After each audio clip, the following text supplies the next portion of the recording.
Hello guys, स्वागत है आपका हमारे यूट्यूब चैनल पे। कैसे हैं आप लोग? आज हम पॉइंट डिस्कस करेंगे वाटर प्रूफिंग। वाटर प्रूफिंग क्या होता है, कैसे करते हैं, कब करते हैं और कहाँ करते हैं, और इन सब चीज़ों के बारे में बात करेंगे हम। तो स्वागत है आपका हमारे यूट्यूब चैनल पे। वाटर प्रूफिंग एक मेथड है पानी को घर के अंदर पहुंचने से रोकने का। पानी कहीं से भी घर के अंदर पहुंच सकता है, चाहे वो फाउंडेशन हो, वॉल हो, रूफ हो, स्लैब हो। कहीं से भी घर के अंदर सीलन के रूप में पानी आपके भीतर आ सकता है या फिर भीतर से बाहर आ सकता है। इस चीज़ को प्रिवेंट करने के लिए, रोकने के लिए जो भी हम एप्लीकेशन अप्लाई करते हैं, इस चीज़ को वाटर प्रूफिंग मेथड कहते हैं। वाटर प्रूफिंग कई मेथड में यूज़ किया जाता है, कई तरीके हैं वाटर प्रूफिंग यूज़ करने का। आज हम जो यूज़ करेंगे वो बाथरूम के अंदर सीमेंटेनियस मेथड का यूज़ करेंगे, जिसमें सीमेंट पाउडर मिला के हम और भी केमिकल मिला के कोटिंग करते हैं घर के अंदर, खासकर बाथरूम के अंदर। आज हमारे पास जो पार्ट है वो बाथरूम है।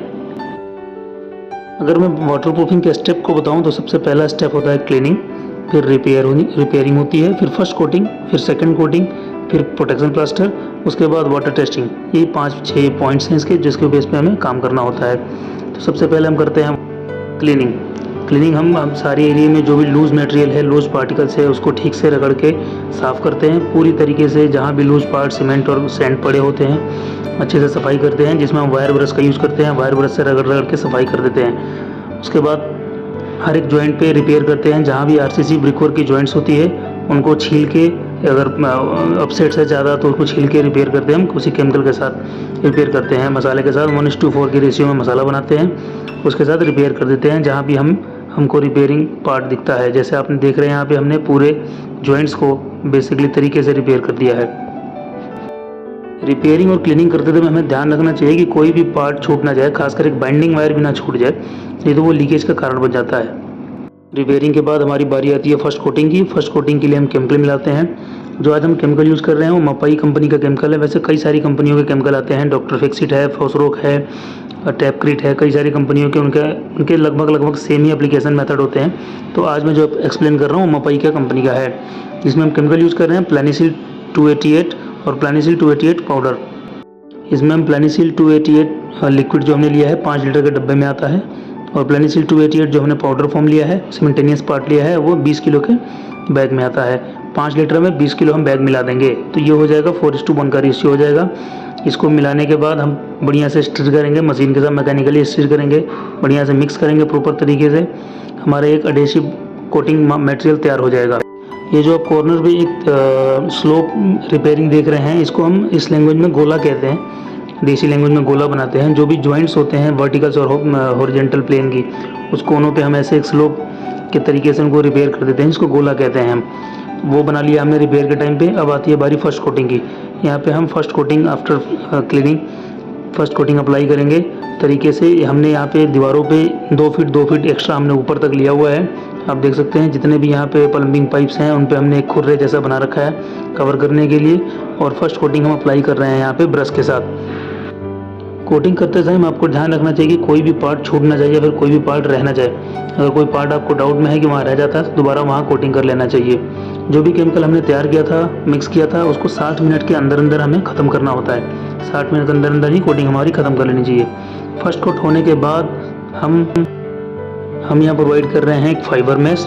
आप यहाँ देख सकते हैं जो कि 6 mm गैप वाला है। इसकी जो अंदर गैप है वो 6 mm की है। 6 mm फाइबर मैश प्रोवाइड कर रहे हैं पूरे सरफेस पे। फर्स्ट कोट करने के बाद हमने पूरे एरिया में फाइबर मैश बिछा दिया है, और जो गोला है, जो कॉर्नर वाला एरिया है, वहाँ पे हम एक और मैश बिछाएंगे। उसको भी कोने पे हम लगाएंगे। आपको मैं डिटेल दिखाऊंगा फाइबर मैश का अभी। फाइबर मैश बिछाने का मेन रीज़न है कि हमारी फर्स्ट लेयर और सेकंड लेयर में अच्छी बॉन्डिंग बन पाए और वो सरफेस और भी स्ट्रॉन्ग और हार्ड हो जाए, और कोई भी गैप या फिर कोई भी लीकेज का चांस ना रहे, इसलिए हम फाइबर मैश बिछाते हैं। पहले वैसे बिना फाइबर मैश बिछाए भी हम सेकंड कोट कर सकते हैं, लेकिन अगर एडवांस लेवल की बात करें तो हम एक फाइबर मैश डाल देते हैं ताकि फर्स्ट लेयर और सेकंड लेयर की अच्छी बॉन्डिंग बन जाए। दीवारों पे हम कुछ अप्लाई नहीं करते, दीवारों पे सिंपली हम सेकंड कोट अप्लाई कर रहे हैं। जैसा कि आप देख रहे हैं, फर्स्ट कोट हमने करा हुआ था पहले से, और सेकंड कोट हम अप्लाई कर रहे हैं। लेकिन वहीं हम सरफेस पे जहाँ हमारा मेन वाटर लीकेज के चांस ज़्यादा होता है, वहाँ पे हम फाइबर मैश बिछा चुके हैं फर्स्ट कोट के बाद। और ये रही हमारी फाइबर मैश की डिटेल। आप देख सकते हैं जो इनके अंदर का गैप है वो 5 mm होता है। इसको हम प्रोवाइड कर रहे हैं।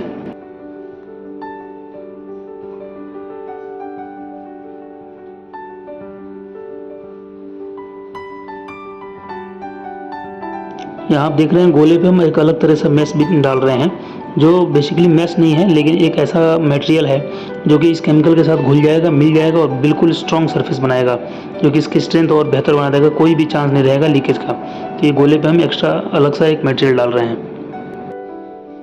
बिल्डिंग के अलग अलग पार्टों में वाटर प्रूफिंग करने के और भी कई मेथड है। यहाँ जो मेथड एक्सप्लेन कर रहा हूँ वो सीमेंटेनियस कोटिंग मेथड है, और भी मेथड बाद में अलग अलग वीडियो में तरीके से एक्सप्लेन करूँगा मैं।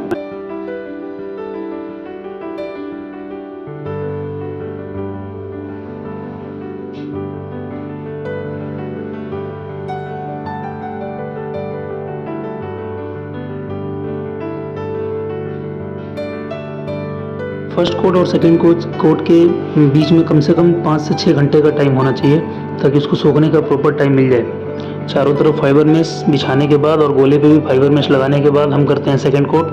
फिर से वही केमिकल तैयार करते हैं सेम रेशियो में 4:1 के हिसाब से। जो लिक्विड होता है वो 5 लीटर लेते हैं, और जो उसका सीमेंटेनियस पार्ट होता है उसको 20 किलो के बैग में मिक्स करते हैं तुरंत तरीके से, और फिर सेकेंड कोटिंग ब्रश से ही हम कर देते हैं तरीके से। कोटिंग करने के बाद बारी आती है हमारी प्रोटेक्शन प्लास्टर की।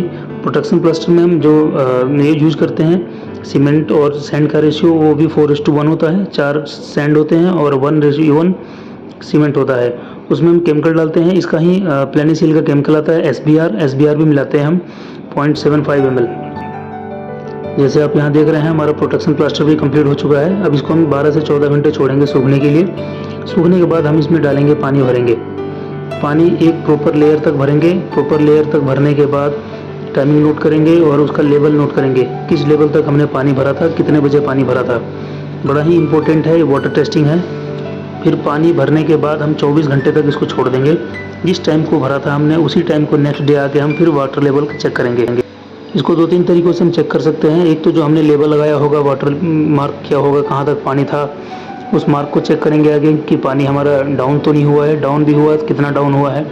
ठीक है, 5 से 8 mm अगर डाउन हो रहा है तो कोई मेजर चीज़ नहीं होती है। अगर इससे ज़्यादा डाउन हो रहा है 24 घंटे में तो आपके वाटर प्रूफिंग में कहीं ना कहीं लीकेज है। एक तरीका और भी है, जिस हम बाथरूम का वाटर प्रूफिंग कर रहे हैं उसके बॉटम में जाएं स्लैब के नीचे और देखें कहीं लीकेज। अगर हमें कहीं भी सीलन या फिर ड्रॉप टाइप में कुछ दिखाई दे रही है तो मतलब पंक्चर है, कहीं ना कहीं वाटर प्रूफिंग में लीकेज है। आपका बहुत बहुत धन्यवाद। और भी जानकारी के लिए हमसे जुड़े रहें बिल्डिंग कंस्ट्रक्शन के बारे में।